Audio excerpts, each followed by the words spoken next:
Welcome to the Saturday Slam and Jam here on the Athletic NBA Daily. On today's show, we're talking to Anthony Slater about the Western Conference playoffs, Jared Weiss about the Boston Celtics, and then we'll do some trivia. First, we're going to our friend Anthony Slater, who's a national writer here at the Athletic. Slater, what's up? How are y'all? Great. So good. Great. I didn't just get off an airplane, so I think I'm doing a little bit better than you are right now. Yeah, so. it's been some travel. That's what happens when you take your first round series to 7 games and you're the road team, and then you're the road team to start the next series, and you play in a Western Conference that is geographically wild, dude. With the fact that Minnesota, I'm basically in Chicago, Detroit area, but it's West playoffs. 8:30 tips too, as you guys know well, there in Oklahoma City. Yeah, so 8:30 tips are brutal. Yeah, getting out of the arena at like 3 a.m. Like I'm at home. Like I haven't left home, and it's like it's been a week just because the tip is so late. I do not want to sound like a grouch, and honestly, I shouldn't, because this is the first time I've been home since before Game 7 of the Houston series. So. I'm back. Oh, wow. And by the way, I mean, like, nobody cares about me, but this old Warriors team is doing the same thing I'm doing. Like, that's what probably matters here. So. Yeah, no kidding. Let's start with the two teams that were knocked out of the playoffs this week. First, the Clippers. After pushing the series to 7, the Clippers didn't show up in Denver and failed to make it out of the first round for the third straight season. Do you think the Clippers should consider trying to pivot at this point, or were there enough positives this season to feel good about running it back and extending Harden? Probably number one, enough positives, and number two, just the reality of their ownership situation, which is good in so many ways, right? He's like trying to pack Ball Arena in their elimination game. Remember, with all those Clippers fans? But he's just like, he doesn't seem like he's going to hit a rebuild button. He wants, a lively wall in year 2 of the Clippers run. And Kawhi, I know it's maybe a little bit of fool's gold. It even looked like it faded within the first round series, but he at least showed that there is a gear that he can get to very occasionally. James Harden have they announced All NBA yet? I don't think they have. No, he was like third team candidate. Zubac is a third team candidate. Norman Powell, before Kawhi came back, was like fringe all-star. Ty Lue is the type of coach who's not going to want to hit, full eject rebuild. So honestly, if you lose your competitiveness, you're probably losing Ty Lue, right? So no, to answer your question, to me, it's like, do I think they're going to win a title next year? Probably not. But it's almost a better version of like the King situation. It's like, man, what are y'all really going for? But the owner's kind of obsessed about winning now. To me, the Clippers are like a brighter, more positive version of that. It's like, you guys aren't probably going to push it to a title, but I get that, like, you just want to fill into a dome and have fun playoff games and have Steve Ballmer over there, like, probably delusionally believing that they can maybe make a run. So the other team that was knocked out this week was the Rockets. For the first couple seasons of Alperen Şengün's career, the narrative around him was that he was, he could be Jokic light on offense, but then when he got to the playoffs, he was going to be targeted defensively. We've now seen him in the playoffs, and it was actually his inefficient offense that was more of an issue. His counting stats were impressive, but he shot 45% from the field. What did you think about Şengün in that Warriors series, and how committed do you think Houston should be to building around him going forward? More committed than they are to Jalen Green. He was more impressive in that series, truthfully. Mm-hmm. I do think the defense, like, it is an issue, but Ime Udoka is a really sharp defensive coach, and they've built an infrastructure around Şengün. And it was like, honestly, the middle portion of that series, like, it was this like hide and seek on Alperen Şengün, where the Warriors kept changing their starting lineup because Udoka started him on Moses Moody. So they yanked Moody out. They put Buddy Hield in because they were like, he can't guard the movement shooter. Then they put him on Podziemski. And then at one point, Steve Kerr put Gary Payton in for Podziemski because he wanted to get Şengün in screening action. So, like, he is still a target defensively, but he's tough. He tries. He's not, it is not an Enes Kanter type situation, right? He's just not like a sieve defensively. But he also doesn't rim protect. But again, they built a roster that was a hellacious defense in the playoffs. And like, there wasn't a point in that series I was like, oh, you need less Şengün. They survived with double bigs. They did zone. The Warriors were scoring less than a point per possession on against that double big zone. It feels like we're in a little bit of a transformational age defensively right now, with the playoffs and the physicality being allowed and the double bigs that are surviving. So unless Şengün is the swing piece to get a Giannis or to get Devin Booker, whatever theoretical superstar we're talking about, I'd keep him. I'd build around him. I just build smartly around him, which I think they kind of have. And then on the offensive end, you mentioned it, like Warriors came out of that very impressed. Draymond Green was impressed with Sengun, and he's pretty honest, as you could see, with some of his thoughts on people. He had some thoughts on Dylan Brooks post series. So if he thought Sengun was just some easy mark, he would have said it. And he was impressed by him. And I just think Sengun ran into what has been a top 3 defense in the NBA for 2 months. And like Draymond Green playing at his highest level, like that's why he was inefficient. I mean, the games in that series were like 95-85, 101-89. Like this, it was a mud wrestling match. And I think that's what led to his inefficiency. So after beating that Rockets team, the Warriors moved on to face the Wolves in the second round. The Warriors had a surprisingly dominant Game 1 win, but lost Steph to a hamstring injury that will keep him out until at least Game 5. Seeing how good Game 2 went without Steph, what's the recipe? Seeing how Game 2 went without Steph. I mean, they tried a lot of ingredients. An NBA record. They were very proud post game. An NBA record: 14 players touched the floor in the first half of a playoff game, because Braxton Key came in for like a defensive possession. How do they extend this series? Like, how do they get to the point where Steph can actually join this team? Jimmy Butler, probably. And I think Jimmy Butler, who is still feeling the impact of that hard fall in Houston, but getting better from it. But, he's running off fumes a little bit too because of this condensed schedule they've had and just his age and all that. I think he doesn't necessarily have, 5 straight 45-minute, playoff Jimmy type bullets in his chamber. And they told the team at shoot around that they were going to play 13 guys and just try to find answers. But, Steve Kerr's way of not chasing the game, as he likes to term it. They told Jimmy Butler they were going to play him 34 minutes. So to me, that gets Jimmy Butler in a mindset of this isn't the one to go after. And I think you saw that he took 13 shots in 34 minutes. He's out there running pick and rolls with Trace Jackson Davis, and then Guy Santos is in, and then they're trying to feature Kuminga, and they're telling Kuminga they're trying to wake Jonathan Kuminga up. And we don't need to get too deep into that storyline, but I do think the fact that now that Steph's out, you can feature Jonathan Kuminga and tell him, hey, go take the shots we've been telling you not to take. It did seem to kind of invigorate him a little bit. He made 8 straight shots. But to your point, back to your original question, how do they extend this series? They need to win one more. It was huge for them that they actually got that win that Steph was hurt in Game 1. No kidding. Because now they really just need to get 1 to get it to 6. And I think 6 is the realistic target for Steph. I just think Jimmy Butler's going to have to go 46 minutes, shoot a bunch. Draymond Green, ferocious defensive effort. Buddy Hield, kind of goes prime Clay again, as he's done 3 out of the last 5 games. And the defense, and they've said that in the aftermath. They're like, we can win with defense. They've been the top defense in the league for large stretches lately. Yeah. What about Draymond?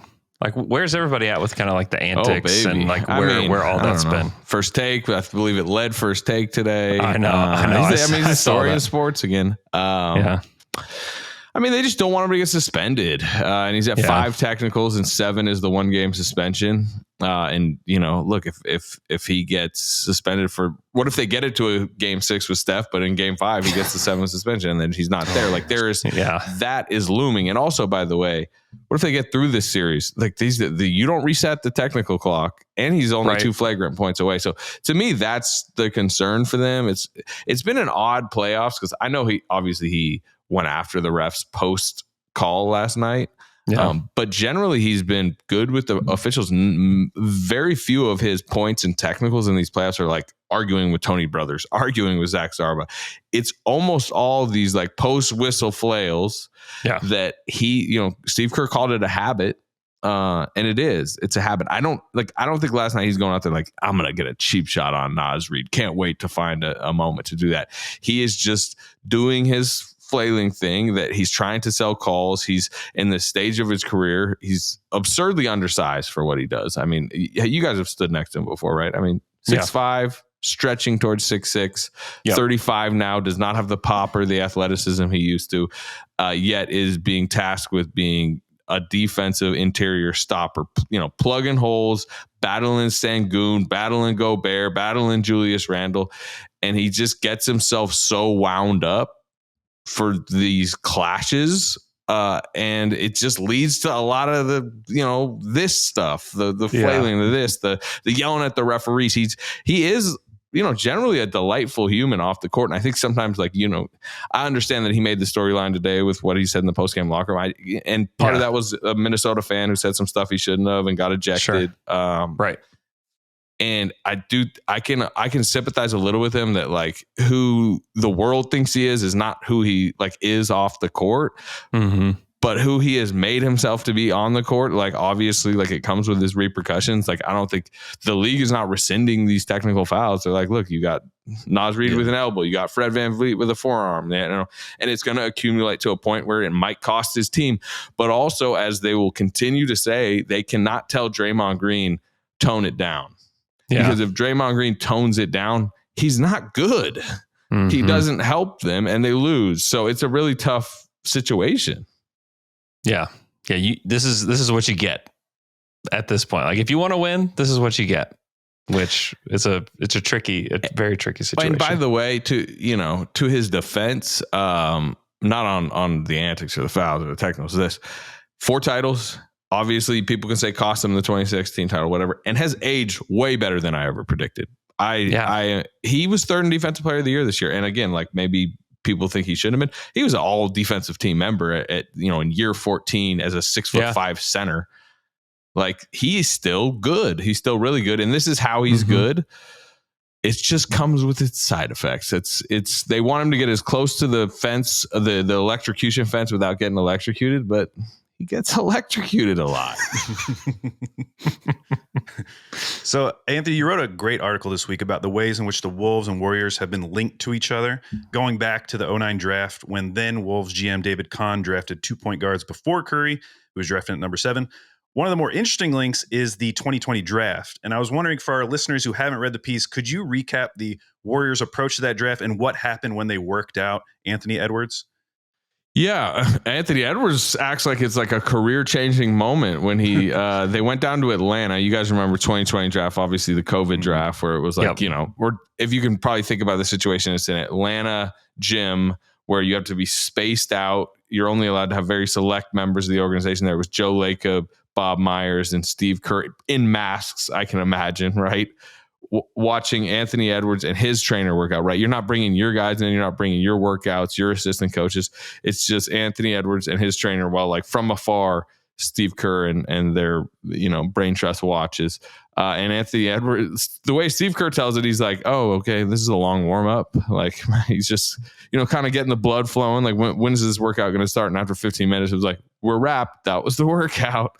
And Steve Kerr went to him and kind of was dude, you need to go harder. You need to be, get better at this stuff. They went to a dinner where apparently Anthony Edwards retells it that he was just explaining to him how hard.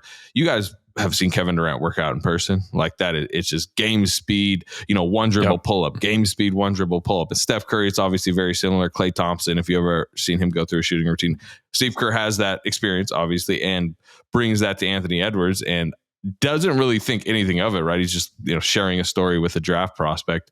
But Anthony Edwards says that is basically jolted his workouts to life and helped him become who he has become.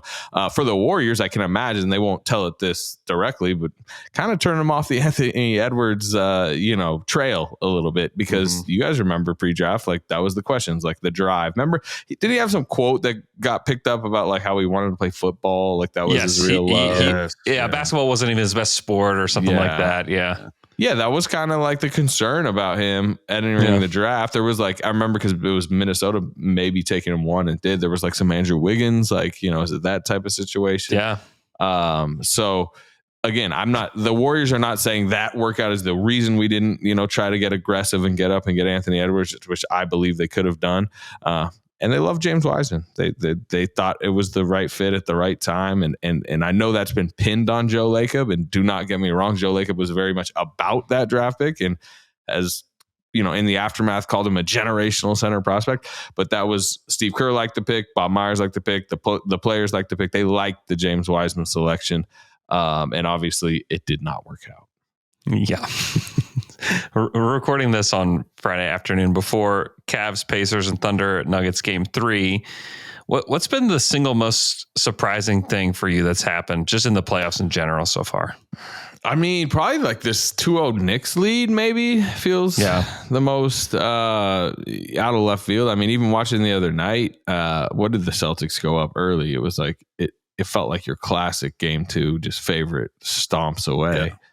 And the fact that the Celtics blew that, and it does feel a little bit like they're feeling maybe that the defending champion impact mentally, but also physically, right? Jaylen Brown's been dealing with this knee thing, and what's that? It's a wrist thing with Tatum. Porzingis has this like mysterious illness that's like completely limiting him. Drew Holiday had a hammy. Like, I'd still like if they won this series and won the title, I would not be surprised. But also like, 5 days from now, we could just be talking about a dead, tired defending champion that lost, number one. And number two, we know the bigger long-term questions about them and like the money and the new ownership group, like that could lead to some real changes. And you guys might be talking to Jared Weiss about this, so we don't need to get too deep into it, but that's probably among the biggest surprises right now. Yeah, we didn't go super big picture. We tried to stay zeroed in on the series a little bit, but there are some massive implications that I think that the team will change no matter what. But this depends on like how much it will change. Yes, and it is a hot topic around the league. And as these 8 teams that are still existing in the playoffs are like in the moment, in the X's and O's. You guys know, I mean, the lotteries next week. I'm talking to Warriors front office people going to the combine, Minnesota to Chicago. Like it is kind of getting to that part of the year where bigger picture stuff is like decisions are about to be made. And there's a lot of conversation about what the Celtics from a payroll standpoint are going to have to do and who that mean they might have to, get off. And as we're talking about, like if they go down in the second round pretty meekly, that could really change some stuff. Yeah. Before you go, Anthony, we do have a little game for you. Now, this is not trivia. Okay. But this is our NBA championship draft. This is something we've done for the last 3 weeks.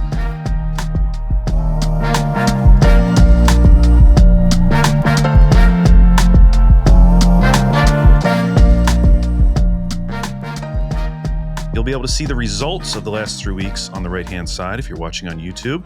But basically, we're going to draft teams that we think at this point, as of Friday, May 9th, are most likely to win the NBA title. Now, because you are our guest, you get to pick whether you want to draft first, second, or third. This is a snake draft, so if you pick third, you'd get the third and fourth pick.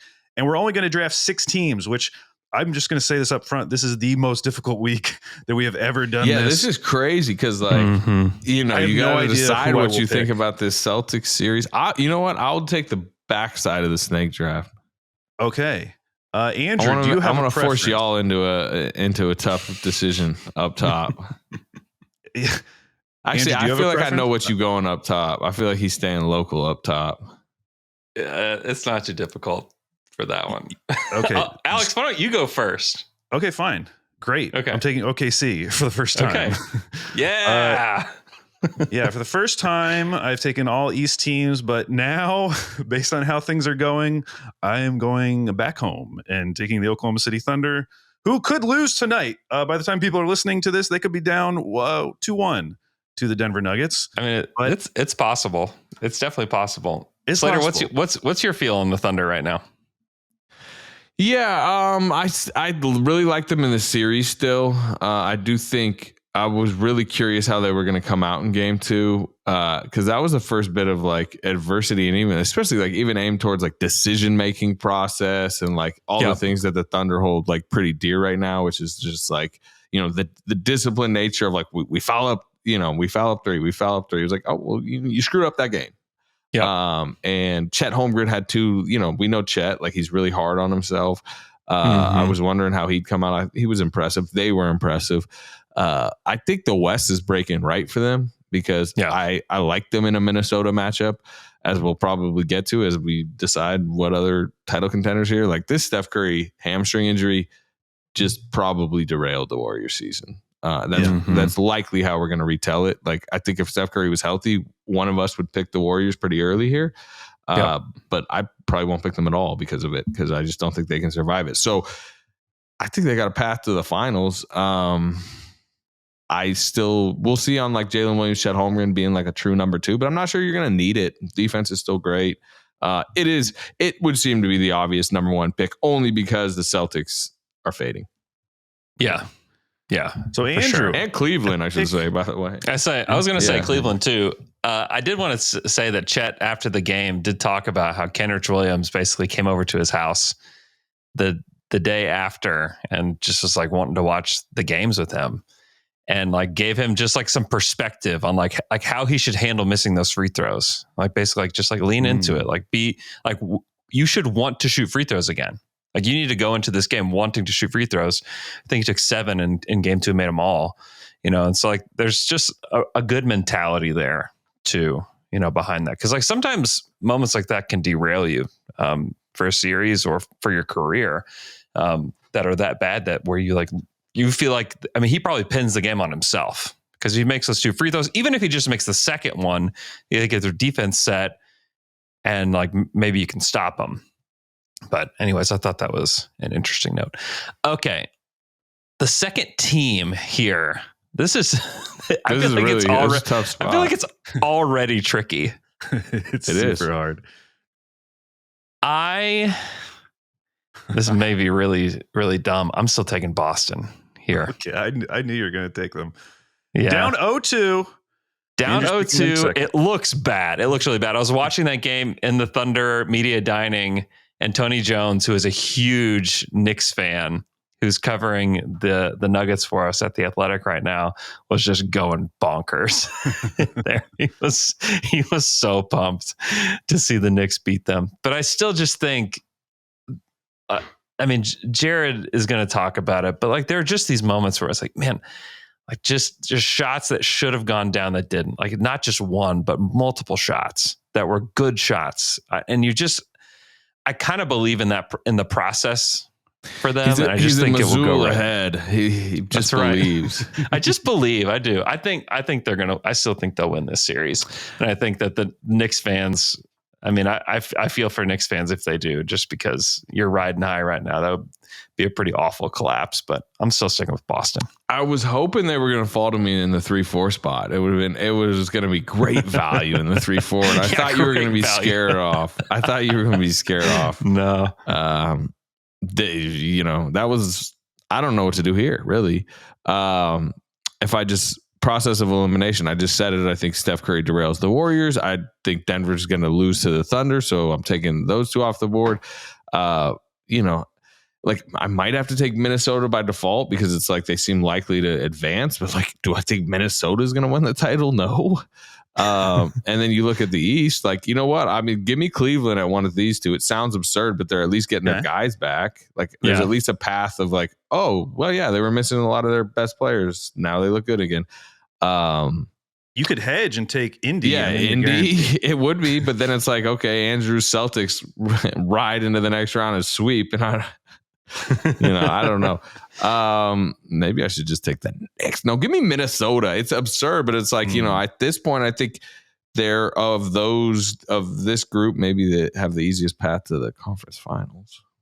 I don't like that pick, by the way, but it just is. No, I think that's a good pick because, I mean, we know as Thunder fans, over the last 2 years, Minnesota has played the Thunder so tough. All those games are disgusting. They have. Yeah. They're very good defensively against OKC. So at the very least, I could see that series going long. So I that's who I was hoping would fall. But go ahead, Andrew. Who do you want? Who's your second pick? I'm going to hedge and take the Knicks. Oh, nice hedge. Because if they do, I Indy's really good, and it was probably between them and Indy that I would go between. Like I don't know that either of these teams will win the title, but I think they have a chance to get to the finals. Yeah, from here, and if it's Indiana, New York in the East Finals, which is kind of what it looks like it could be right now. When you get into close games with Jalen Brunson, like you have to just trust him at this point. Tyrese Halliburton, you could say the same about. Yeah, he's been clutch as well. I just kind of believe in Brunson at this point. And so I'll go New York Knicks. This feels like the perfect forum to let y'all know that I must give him credit. Buddy Hield, since prior to the playoffs starting, has been adamant that the Pacers are going to win the East.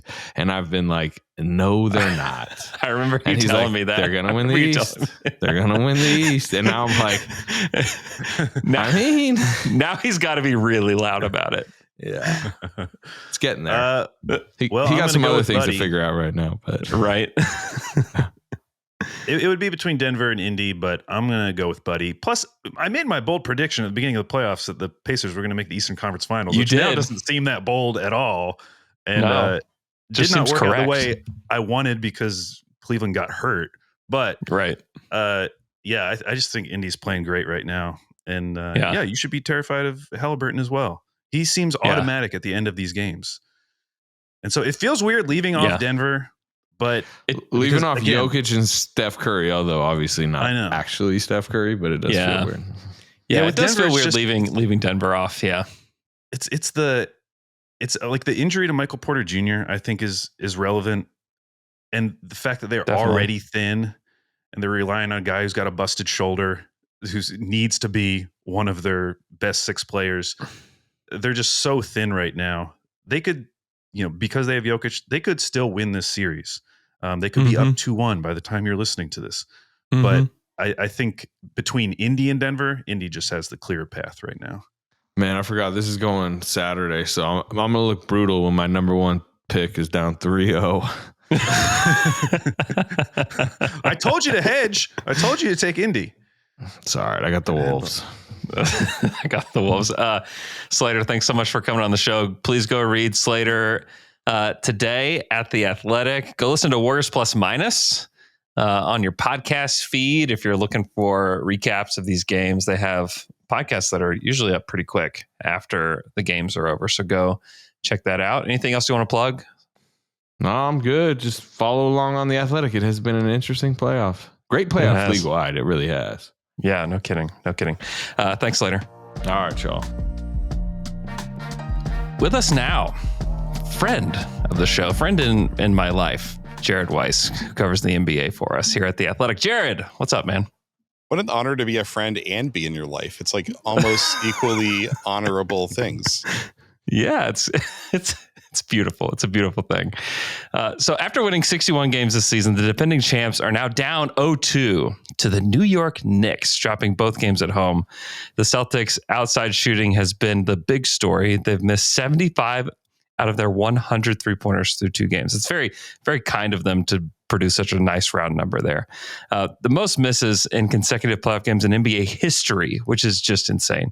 So while shooting variance is obviously a factor, what have you seen from the Knicks that has been contributing to Boston's offensive struggle so far? Can we also just note that they shot 25.0% in both games? Like the consistency has been impressive. Yeah. We're always looking for consistency in shooting. We never really specify what number we want to see it at. We just want to see consistency. So at least it's predictable. So the first thing here, let's credit the Knicks. Mitchell Robinson, I feel like is the first person we got to talk about because his defense on the perimeter, I mean, there's been a few plays where he got killed, but he has stood up Jason Tatum on the final play of regulation twice. And then we've also had Mikal Bridges have the game-winning steal on the final play of the game twice now. And so we're seeing this really impressive combination here of the Knicks' lesser defenders for a wing situation like a Jason Tatum or Jaylen Brown. They're all doing a pretty solid job. And then that frees up Bridges and Anunoby to play in the gaps. And so 2 of the best guys in the league you could have in that situation. And so the Celtics really struggling to just crush Jalen Brunson in target pick and rolls in the fourth quarter to be able to get Mitchell Robinson in space and be able to shoot over him or get by him consistently. It's just not happening for Boston. And, Brown and Tatum have just not played well so far. And very few guys on that team look healthy right now. It's ironic that New York looks healthier, even though Tibbs runs those guys into the ground every single night.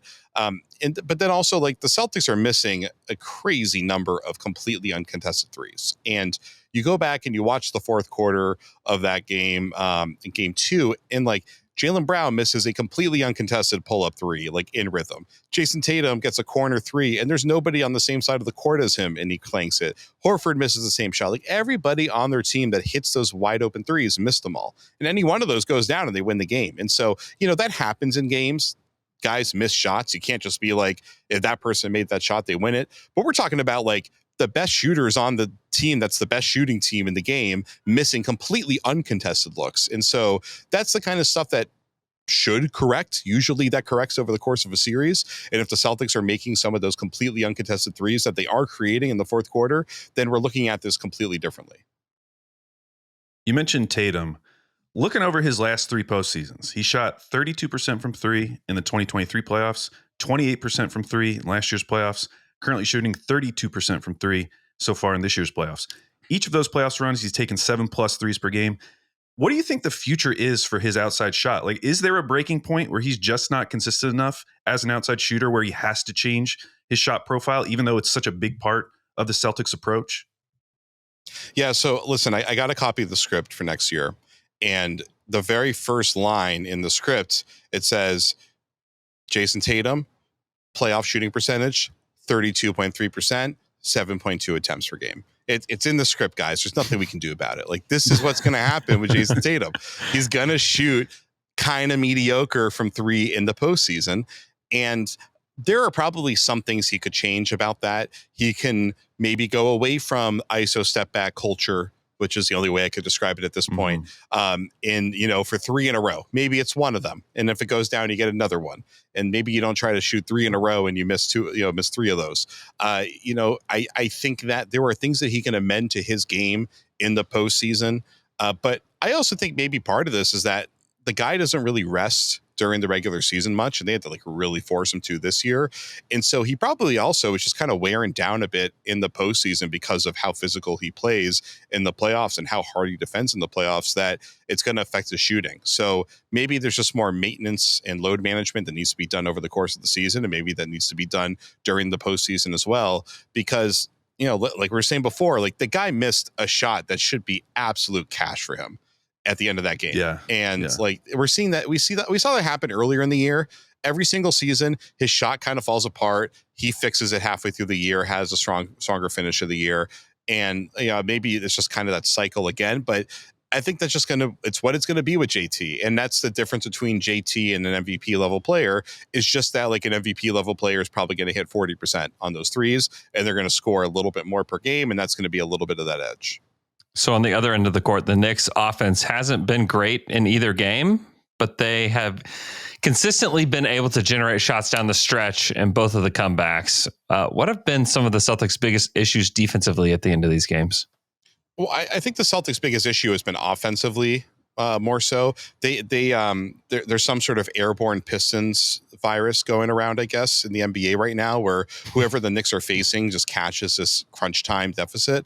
And we're just seeing Boston, and maybe part of it is the Knicks are hitting more shots. Boston's playing in transition less, and therefore they're getting less good looks. But I feel like the Celtics defense has generally been pretty good in this series.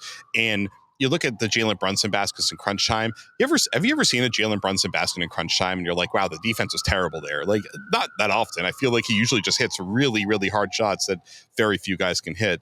I think earlier in the fourth quarter is when they got killed with a lot of transition shooting from Mikal Bridges and things of that nature. And so that's where the offense comes in. That's where the Celtics, they kept shooting through everything. And you could see in game 2, they passed up a lot of looks. And so that's why they only took 43s instead of 63s, which is still a lot. And so I think that for them, they usually look at it as, we don't want to miss layups because that's going to be guaranteed transition the other way. So if we're going to miss shots, we'd rather at least miss threes where our spacing allows us to get back and have that defensive shell.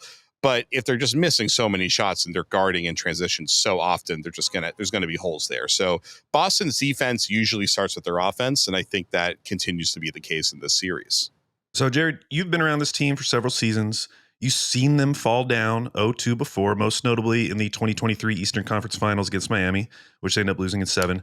How would you compare the mood around the team in this series compared to that infamous series against Miami? Well, they're in a more privileged position at this point, because they've won the championship. I don't think there's that desperation of this is our last chance to ever become champions. There's a bit of that. A bit of that stability and already having won it. And I think that's a combination of being delusional enough to think that you can make it out of this. And delusion is a very important part of being a good basketball team. And then also just the lack of fear that you'll never be recognized as a great player, because if you're Tatum, if you're Brown, you've already won that championship. So I think that actually is probably a good thing, because the tension of the fear can really splinter, while, I think when you feel confident in yourself, it allows you to kind of stay the course more so. And the lack of desperation, I think, will probably help them stay the course a little bit. And I know people are going to conflate desperation with they don't care. No, it's just like there's a difference between I really want to win another title and I've never won a title and my career will be a waste if I don't win a title. Like it's different. You can't expect somebody to have that same drive. But like the Celtics are very capable of winning this series. Just forget about even the results, just based on the history, like you're saying. Like we know that they're able to turn things around, that they have multiple solutions to the way that they play, and that they're shooting like absolute crap right now. And I just don't expect them to shoot 25.0% again next game. They're probably going to shoot 25.1%. But even that will be a little bit of an improvement. Looking ahead to games 3 and 4, are there any adjustments beyond hitting a couple more threes that you expect the Celtics to look at? Well, they haven't really played out of the post that much, and that's a big part of how they've been able to get easier offense, and we just haven't seen a lot of that. And the problem for them is that the Knicks defense, one of the things they're clearly built for is to not get cross-matched in the post, because whether it's Hart, Anunoby, Bridges, whoever the 5 is at the time, like they're always going to have 4 good post defenders out there. And if you really go for Brunson, Jaylen Brown was able to get Jalen Brunson a few times in the post, but most of the time it's hard to really get a point guard all alone in the post over and over again. Usually teams know how to switch out of that. So the post thing, maybe we'll see more just like non-cross match post ups, like just posting up Mikal Bridges, even though he's tall, hoping that you can get muscle through him, things like that. I mean, there's a very obvious adjustment, which is that Kristaps Porzingis is good. And that's the thing that's really killing the Celtics right now, is just like they need KP. They need to play through him in the high post. They need him pick and popping. Like those are the 2 things that they've been really, really missing in the series. And he hasn't been able to deliver it. And they're hoping that with this illness that he's dealing with, whatever it is, that a couple of days off will allow him to actually perform better next game. And I know watching him last game, I was watching him before warmups, and you know how KP, he kind of like falls onto his front foot when he shoots the ball. It's kind of like a lean forward kind of thing. He was like literally like falling into his front foot. Like he could barely get off the ground. He looked like he was in really rough shape, and he played like it. And if he's just like not in really, really sick and not feeling like garbage, like he's probably going to be better. And that will be such a huge boon for them, because he's been really, really like ineffective so far. All right, Jared, thank you for answering all of our questions about the Boston Celtics, but it is now time to play Andrew versus the Beat, our weekly trivia show where Andrew goes head-to-head against an NBA beat writer. This week, Jared Weiss.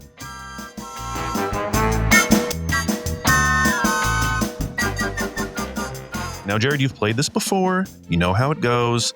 I've come up with 8 questions, this time all about the Boston Celtics.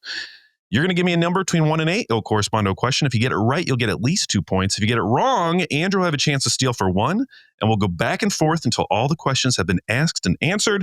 So, Jared, to start us off, I just need a number between 1 and 8. I'm going to do Andrew a favor here. I'm going to pick number 7 in honor of Jaylen Brown, which means that I'm most likely going to miss the first question.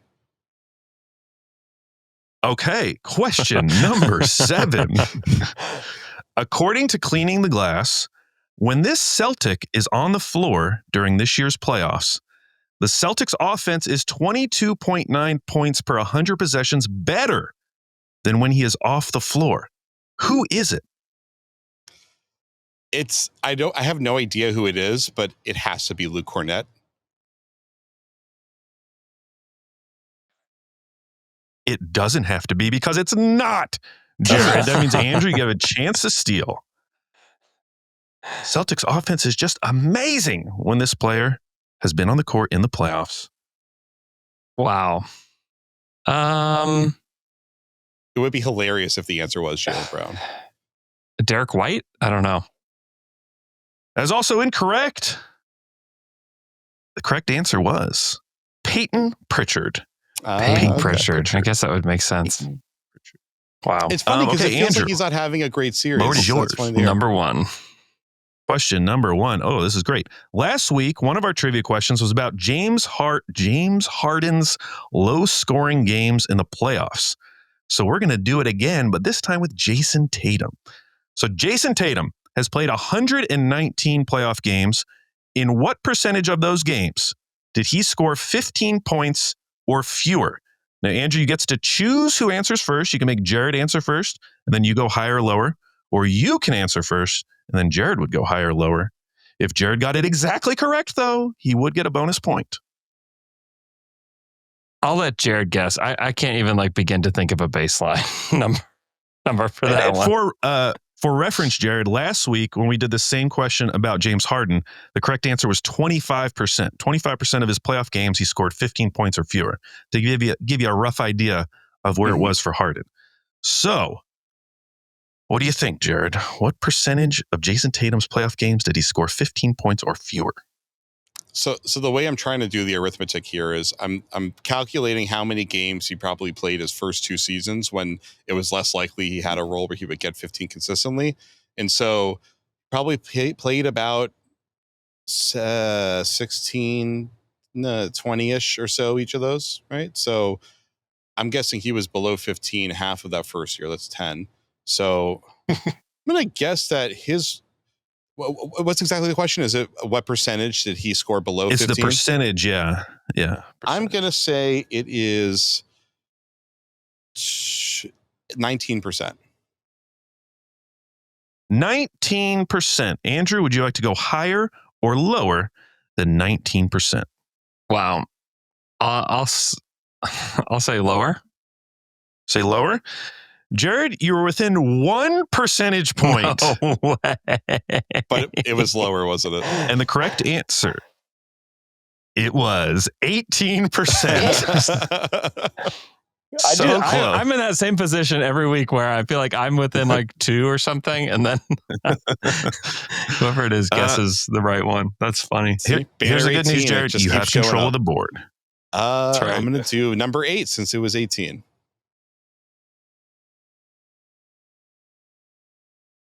Sorry, what number did you say again? Oh, number 8 since it was 18. Number 8. He's not hearing me. Number 8. There we go. So, Jared, there are 3 active players who are still playing in the NBA playoffs. They have played for Boston, but they are not currently playing for Boston. How many can you name? You get 1 point per correct answer. So, active players still playing in the playoffs, played for Boston once upon a time, not currently playing for Boston. All right. Tristan Thompson. That is correct. Aaron Nesmith. That is correct. And then, no, he's not there anymore. This is tricky. What's the last one?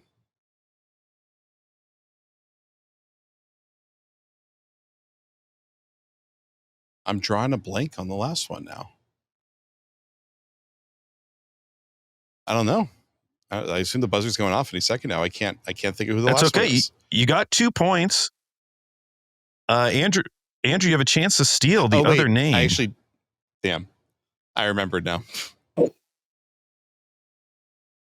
Jared, I'll give it to you because it's super hard. There's no chance Andrew's getting it. It's Javonte Green. It is Javonte Green. Yeah, I was not getting that. I was not getting that. That was not I happening. just talked to Tristan and Javonte Green together he played 2 weeks ago, so I should have remembered that one.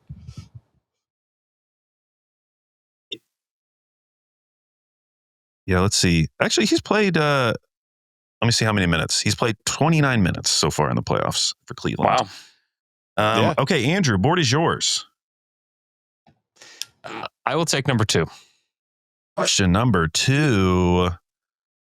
The last home team to go down 0-2 in the playoffs and win the series was the 2021 LA Clippers. Kawhi and PG led the Clippers in minutes played that series. Who played the 3rd most minutes in that series for the Clippers? Oh my gosh. So 2021, I believe they were playing the Utah Jazz. Yeah. Or no, the Mavericks. They were playing the Mavericks. Yeah. I think this is Paul George's fishing buddy, Reggie Jackson. Andrew, he was on the team, but it was not Reggie Jackson. Dang it. Jared, you have a chance to steal. For Repeat 1 the question, point. please. The question was 2021 Clippers. They were the last team, the home team, to go down 0-2 in the playoffs and then win the series. Kawhi and PG, they led the team in minutes played during that series. Who was the third most in minutes played for the Clippers during that series? And it's not Reggie DeAndre Jackson. Jordan? All right, too late there. Also incorrect. It was none other than Marcus Morris. Marcus Wow. Marcus legend Mook. Morris. Yeah, Wow. Marcus Morris. The legend. Okay, Jared, board is yours. 3, please. The Celtics have lost 2 games in a row in the regular season. There were 5 teams that beat Boston twice. Now, 3 of those teams, OKC, Cleveland, Indiana, are still in the playoffs. Who are the other 2 teams that beat Boston twice in the regular season? And you get 1 point per correct answer. Orlando? That is correct for 1 point. And then Can you get the other team?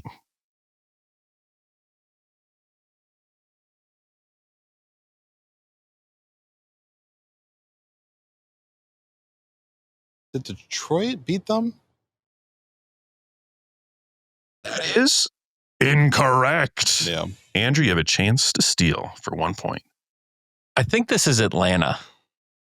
It is the Atlanta Hawks, the Giant Slayers. Very nice. Also did it to Cleveland. Yeah. Okay. Oh, I didn't mark that off. Andrew, board is yours. 3 questions left. 4-3. You're down by 1. What a game we have on our hands. Number 4. Question number 4. The Celtics scored 90 points in game 2 against the Knicks, their second lowest total this season. The fewest points they scored this season was 76 in a game against the Magic. Which 2 Celtics led Boston in scoring during that game with 15 points each? You do get 1 point per correct answer, Andrew.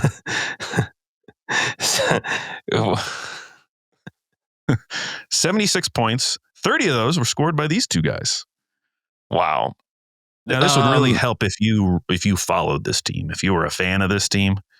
Yeah. Because otherwise, probably be pretty tough. That would be pretty helpful.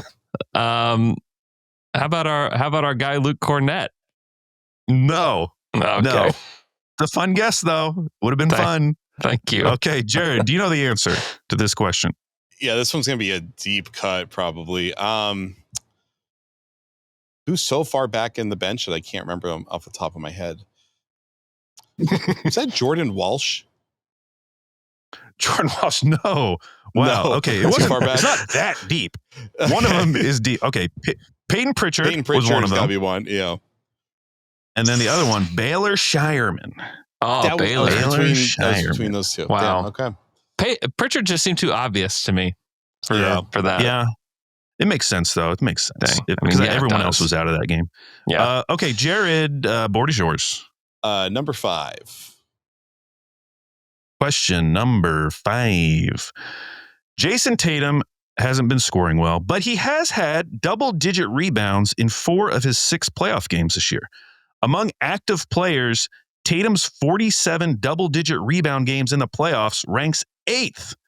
We're going to name the other active players in the top 10 for most double-digit rebound playoff games. So how this will work, Jared, you'll give me a name, then Andrew will give me a name. So these are only active players, and this is just in the playoffs, games with double-digit rebounds over their careers. So Jared, who would you like to start with? Jokic? Jokic is number 4 on the list. Andrew? Giannis? Giannis is number 5 on the list. Jared? Gobert? There's number 6 on the list. Andrew. Active players. Active players. Double digit rebounds. Bounders. LeBron? LeBron's number one. Yep. Number one. All right. Jared? Similar logic, Kevin Durant. KD is number 7 on the list. All right. There's 4 names left. Back to Andrew. Oh, boy. Draymond Green? Draymond is number 2 on the list. Wow. Back to Jared. Yeah. Back to Jared. 3 names remaining. I don't know why that felt risky to me when I said it. He's number 2. 3 remaining. 3 remaining. That's a tricky one. Anthony Davis. He is number 10 on the list. Okay, there's 2 names remaining. Andrew. Remaining. Could you get one of them? Can you get one more name, Andrew?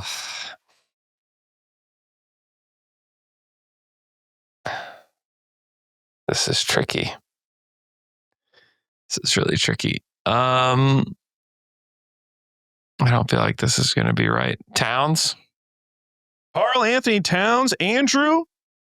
That is incorrect. Yeah. Oh, sorry, Andrew. Jared, any other guesses?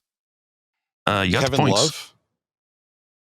Love. No, the other names, Kawhi, which you might not I was think of, thinking Kawhi, just but because there's of the no way he had injuries. played enough games. I can't believe that. Yeah, he was number 9. And the reason I was hoping you would get Kawhi so they would set up the final name, who was actually number 3, current Celtic, Al Horford. Oh, sure. Dang, I thought of Al. I was like, he's definitely played enough games, but like how many times do you look at the box score and he's got 8? Yeah, he is. Yeah. I was going to say 8. He always has 8 rebounds every time. Yeah. Well, maybe they rounded up for this. StatHead did some rounding. Andrew, here's the good news.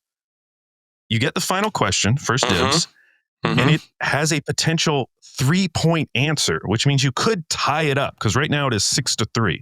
Okay? Okay. Here we go. So lock in. There are 4 active players who have scored 500 plus points against the Celtics in the playoffs over their careers. Now, LeBron is the obvious one. Can you name the other 3? You get 1 point per correct answer. So these are active players who have scored 500 career points at least against the Celtics specifically in the playoffs. Wow. You have to run the table to tie it up and send this into overtime, Andrew. Can you do it? I don't like this. I don't like this at all. Shoot. Oh boy. LeBron is the easy one. Yes, I already gave that to you. You're just repeating what I told you. Just want to say it. Is it okay if I say it? Man.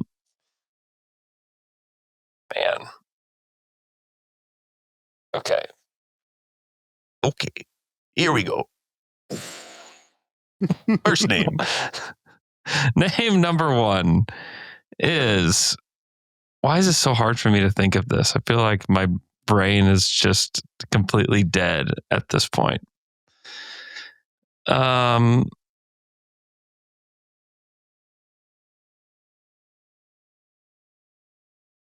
Giannis. I don't know. Okay, you got 1 point, Andrew. Here we go. Giannis is one of them.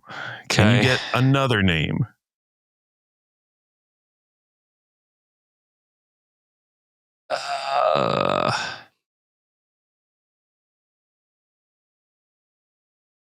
Get 2 more names to send it into overtime, Andrew.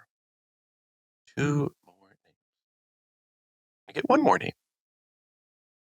Can you think of a player?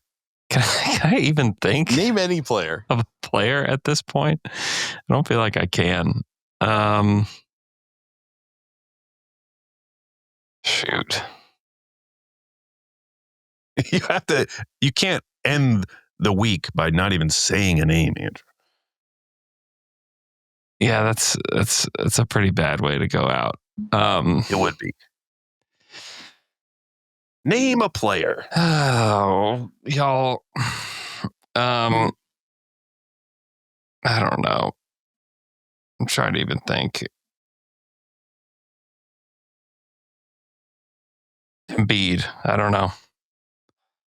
Andrew, that is incorrect, which means Jared wins the week. Congrats, Jared. 6-4. Jared, any guesses? Just to rub it in Andrew's face? Yeah. I lost He's gonna run service. the table here. Who did he guess before? Oh, he guessed Embiid. Yeah. Jimmy Butler, number 2 on the list. Giannis, number 3. Any guesses who number 4 is? See, I was hoping it would end on this name because, again, similar to the Horford question, former Celtic, Kyrie Irving. Kyrie. Yeah. Seriously. Kyrie. See, I thought about him, but I couldn't. I just didn't know if he played that many games against him. Man. Please go read Jared Weiss. Yeah, the Cavs years. Yeah, I guess that would make sense. Please go read Jared at The Athletic. Jared, thanks so much for coming on. Thanks again to Jared and Slater for coming on the show. Listen up, guys. On Monday, we have the draft lottery, which is one of my favorite days. It's one of the weirdest days for the NBA. The fate of so many teams is determined on days like this. And it's very exciting. And so on Monday, during the draft lottery, we will be doing a live stream, Alex and I, a slam and jam stream. Wow. You can follow along, watch the lottery with us. Well, we should get Josh Robbins to join us. He probably has that's to do a great important idea. things, but we should try to get him. He does. I bet you he's there. I bet you he's going. Yeah, he might be there. Yeah, I'll hit him up anyways because he would be amazing on the live stream. I feel bad we haven't had Josh on, honestly, this season. The wheel did not get him. Maybe we can bring him on with if and when the Wizards get the number 1 pick. How about that? Okay. That would be cool. And we're going to take our own little tankathon spin right now. Just to get ourselves ready, get the juices flowing for the lottery. Let's see this. Hit the sim lottery, Al. Let's see what we get. Slam and jam spin. It's going to be first pick. Oh my God. The San Antonio Spurs jump 7 spots. No, the Sixers jump a couple spots. Cursed result. This is a cursed result. The Wizards stay at 2. Utah falls to 3. Charlotte falls to 5. Poor New Orleans falls to 6. Brooklyn at 7. Toronto at 8. Sorry, yes, man. That is let's close that window. Yeah, you better close that window quick. If you would, please leave us a review on Apple Podcasts, 5 stars only, please, and we will read it on the show. This one comes from Lil Laser 11. It says 5 stars. Great. I love Slam and Jam. Al and Andrew are a great duo. Thank you so much for that review. This next one comes from Philly Iverson. 5 stars. Slam and Jam. Great show with Andrew Schlecht and Alex Speers. I loved the last few weeks when guests were some of the less frequently heard guests doing YouTube channels. Keep up the great work. Thank you so much for that review. And then somebody left this YouTube comment that I wanted to read as well from @Jeeves2328. My daily dose of unavoidable, can't miss NBA news. The Insightful Podcast has become my favorite daily podcast fix. Truly the best show out there for staying current with the league. What I appreciate most is that they don't create artificial animosities among players, especially stars, nor do they spawn fake rivalries just for drama. Listen up, First Take. This is how you do a show. And then we had Thunderwood below said, agreed. I actually end up watching more games because I'm curious to hear what they have to say about them the next day. So thank you so much for just leaving comments like that. We really appreciate it. We're really proud of what we've done so far this season and through the playoffs. So please continue to leave us 5-star reviews. Leave a comment on the YouTube page.